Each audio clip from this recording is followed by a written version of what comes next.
Okay, so in the previous video, we saw that to calculate limits of vector functions, we can calculate limits component by component. And so here I'm just going to give you a couple of examples so that you get a better feel for this. So in this first example, we want to calculate the limit as t approaches 3 of the vector function r of t, given as t squared, 1 minus t, and 1 over t. Since we can compute the limit component-wise, I'm going to write this as the limit as t approaches 3 of r of t, which will be the limit as t approaches 3 of each component. So we need the limit as t approaches 3 of our first component, t cubed, the limit as t approaches 3 of our second component, 1 minus t, and the limit as t approaches 3 of our z component, 1 over t. Taking the limit of each component, for the first component, we arrive at, when as t approaches 3 here, we're going to get 3 cubed, which is 27.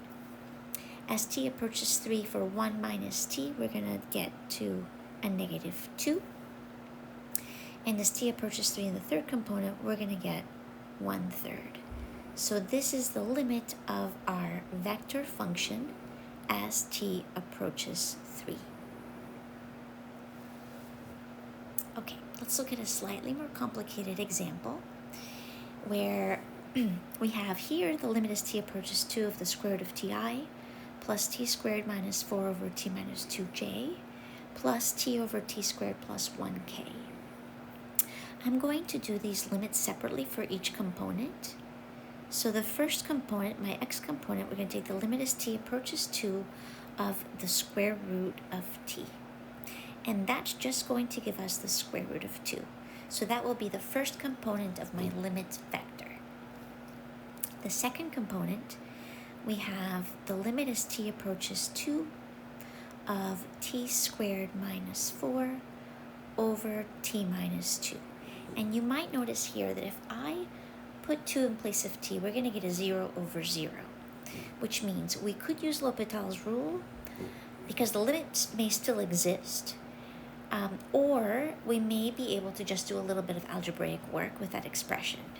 So I'm going to go ahead and just use algebra instead of L'Hopital's rule and factor the numerator. So we're taking the limit as t approaches 2, t squared minus 4 is the difference of perfect squares, which we can factor into t minus 2 times t plus 2.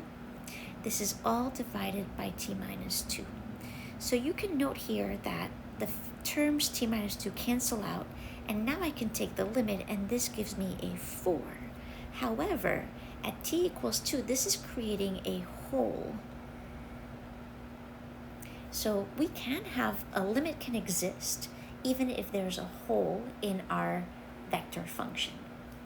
I'll show you a quick diagram to explain what that might look like. But let's take the limit of the third component. So we have the limit as t approaches 2 of t over t squared plus 1.